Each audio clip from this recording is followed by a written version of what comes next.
Graça e paz, da parte do nosso Deus e Pai e do nosso Senhor Jesus Cristo. Estamos aqui gravando mais um vídeo para trazer uma palavra de Deus para o seu coração. Estamos ministrando aqui uma aula de EBD, da Sola Escritura, classe de doutrina da Igreja Batista em Brás Cubas. E nesses dias tão difíceis que estamos vivendo, a aula que nós estamos ministrando é que Deus é a nossa esperança num período de coronavírus, em meio ao coronavírus.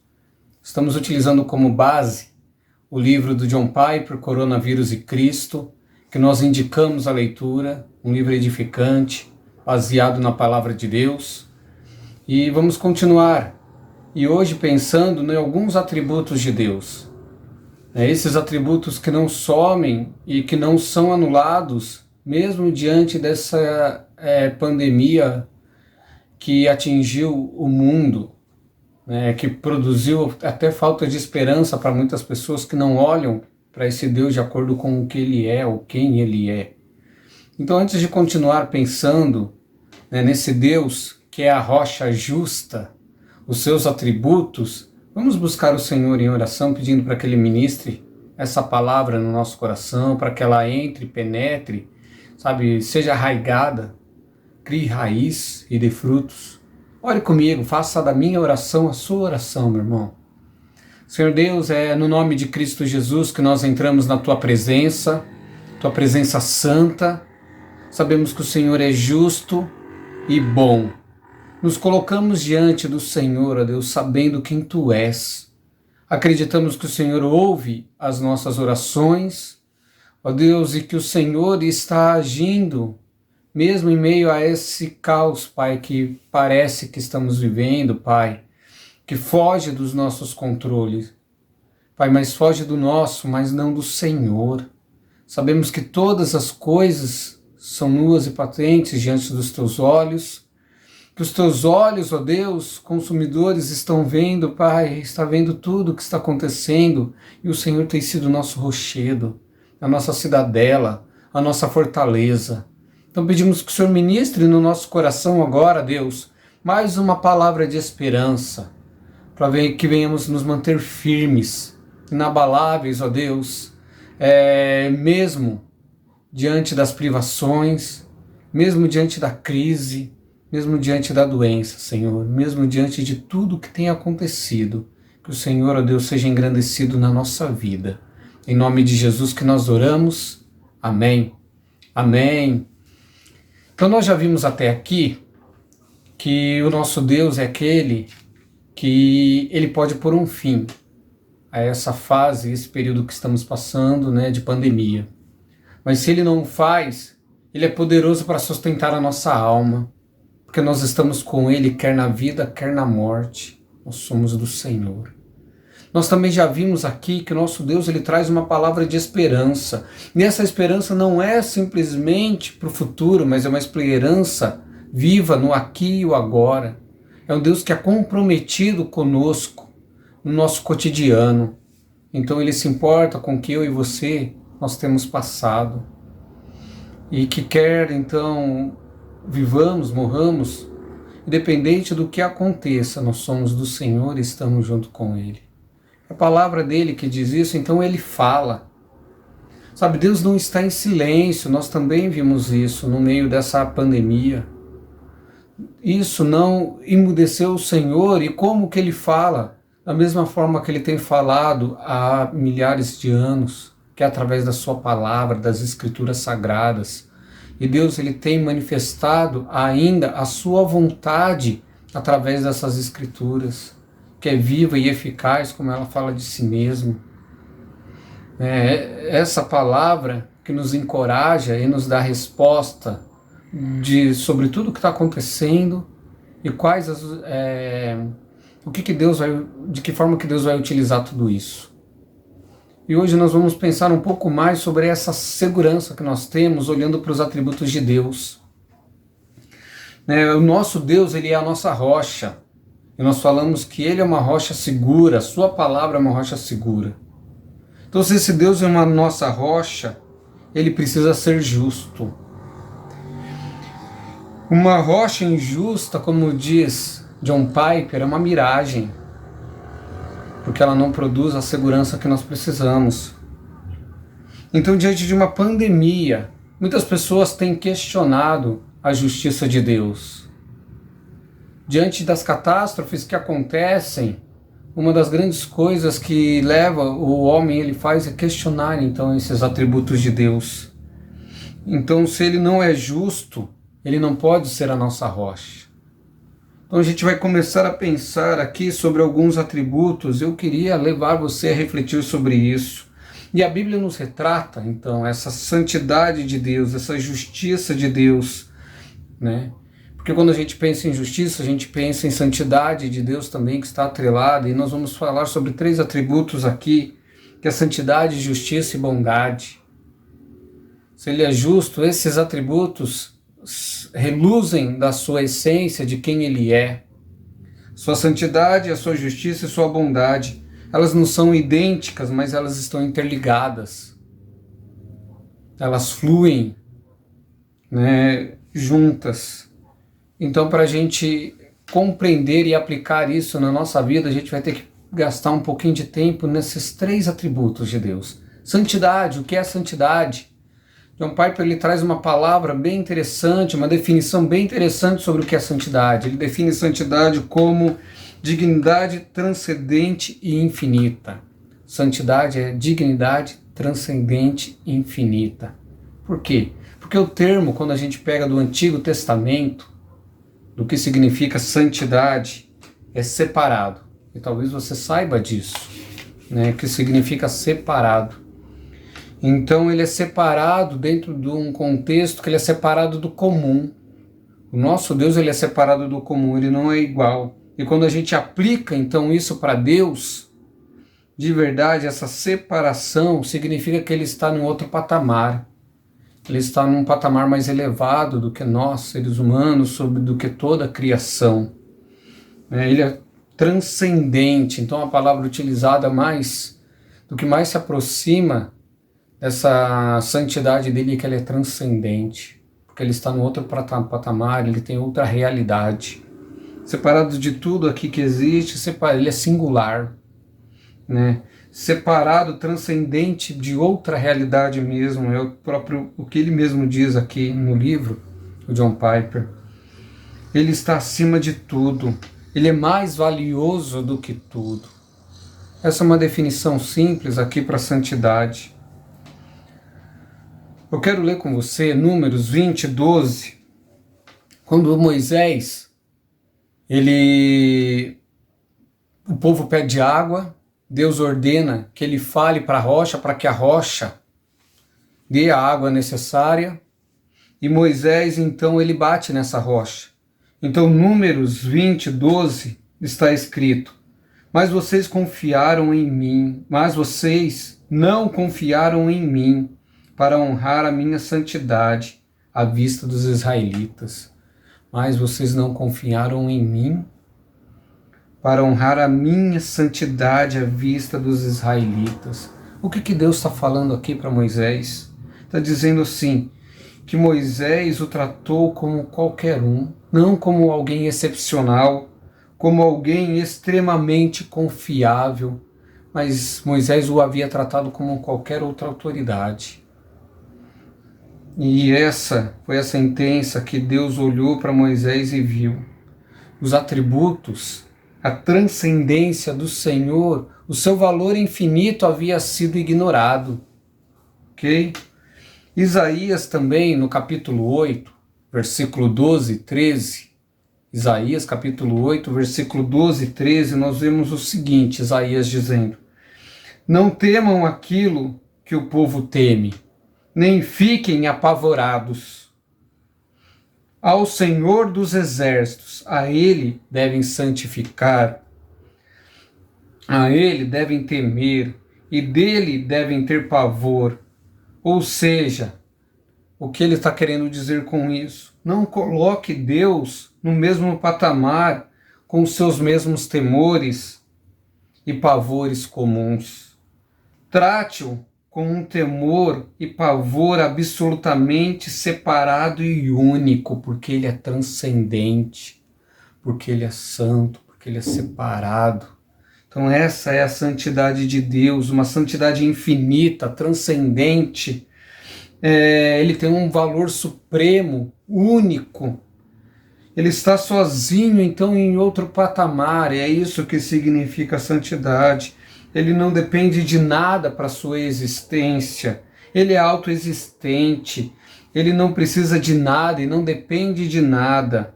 Nós conhecemos aqui uma doutrina, né, histórica, que é a doutrina da Trindade.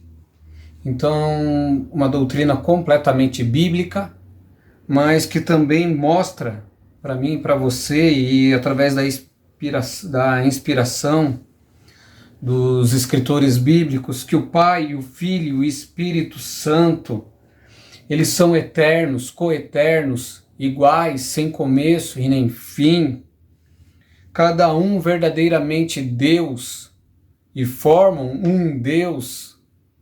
As três pessoas da Trindade, eles vivem em plena harmonia, eles se amam, eles conhecem de forma perfeita e plena um ao outro e de forma infinita.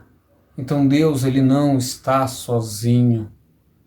Ele está numa realidade totalmente outra, em outro patamar. Ele é santo, separado, mas ele não está só.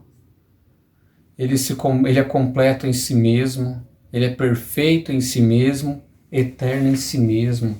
Então, quando nós olhamos para um Deus forte, Deus poderoso, um Deus que está fora da nossa realidade, né, que está fora daquilo que temos vivido, olhando, e isso nos traz também uma segurança, porque sabemos do seu poder infinito, né, dentro da sua realidade de quem Ele é.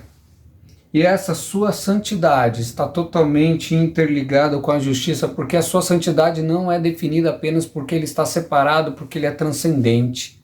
A santidade de Deus, ela também está interligada ao fato de Ele ser justo, né? E quando a gente pensa em justiça, nós temos que trazer a ideia que o nosso Deus, com a sua santidade, traz também consigo os padrões morais estabelecidos por Ele, porque Ele é o padrão. Ele é o Deus Todo-Poderoso, né? E nós podemos então compreender que nosso padrão moral vem dele, e antes dele não existia padrão, porque Ele é. Antes da realidade criada, nada existia a não ser Deus, a Trindade, né, a plena harmonia, e o que determinava todas as coisas, então era Ele. Então Ele é o padrão. Então, como diz as Escrituras, o padrão de justiça é Deus, e o padrão de Deus, então, é Ele próprio. E esse princípio é fundamental. Por isso que Ele diz que Ele não pode negar a sua essência. De maneira nenhuma Ele pode negar a si mesmo. Ele é fiel, mesmo quando não somos infiéis, porque Ele não pode negar quem Ele é. Dentro da sua justiça, permanece a mesma coisa, Ele tem padrão moral. Então Ele não pode abrir mão de alguns padrões, ou de nenhum padrão moral, porque Ele não pode negar a sua essência. Isso significa que Ele tem uma dimensão moral dentro da sua santidade. Deus, na sua santidade, Ele também é justo. Ele tem um compromisso inabalável de agir de acordo com a sua dignidade, de acordo com a sua beleza, de acordo com a sua grandeza. Então Deus, Ele é assim, Ele age de acordo com os padrões que Ele estabeleceu, que Ele criou, né? Se Deus quebrasse o seu padrão, Ele seria um Deus injusto. Mas o nosso Deus, Ele não é. Ele é transcendente, Ele é pleno, Ele é completo. Esse Deus é o nosso Deus, que é uma rocha justa. É uma rocha com a qual podemos firmar nossos pés no meio das circunstâncias variáveis, no meio das circunstâncias que muitas vezes vivemos com dúvidas. Ele é a nossa rocha. onde fincamos, podemos construir uma casa que o vento bate, ela não cai, as ondas vêm, ela não pode ser derrubada, pode vir tempestade, nós estamos firmes, porque Ele é uma rocha sólida, forte, justa. E essa retidão também está totalmente interligada com a sua bondade. Deus é bom. Quando pensamos nisso, que a sua santidade está ligada com a sua santidade está interligada com a sua bondade, é porque da sua santidade transborda bondade. E a sua justiça guia a dádiva da bondade, né? E elas nunca se contradizem. Deus, Ele é justo, mas Ele é bom. E Ele não nega a sua essência. E esses atributos dele não se contradizem, eles são interligados, eles estão em plena harmonia. Deus é santo, santo, separado, sim, transcendente, sim. Ele é justo com seus padrões morais, sim. Não pode deixar o pecado impune, não. Ele entra com juízo, mas ele também aplica a bondade, sim, aplica a bondade. Ele é bom comigo, ele é bom com você, mas ele não deixa sua injustiça, ele não deixa de ser justo por causa disso. A bondade de Deus é a sua disposição de ser generoso comigo, de ser generoso com você, de fazer o que for necessário, e Ele abençoa os seres humanos com isso. A plenitude, a perfeição, a transcendência de Deus, sua santidade, é como uma fonte que transborda. E é isso que a gente percebe quando olha para as Escrituras. O nosso Deus é generoso, Ele não é carente, Ele não precisa me agradar e te agradar para que Ele se sinta bem, mas Ele faz porque Ele é bom, definitivamente Ele é bom.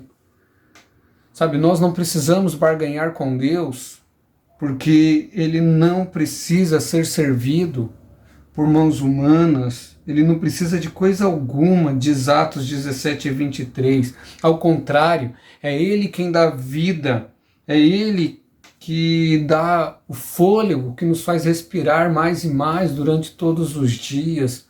Então Ele não precisa de nada vindo de nós, mas nós precisamos dEle. E a sua bondade, então, não está desconecta da sua justiça. Não é concebida de maneira que Ele nega a sua dignidade, então, sua beleza, sua grandeza infinita. Por isso que a justiça de Deus envolve, então, punição final. A justiça de Deus envolve, sim, a punição final do homem, bem como a bondade também. Quando Deus pune aqueles que não se arrependem para o inferno, Ele não está concedendo àquelas pessoas a sua bondade.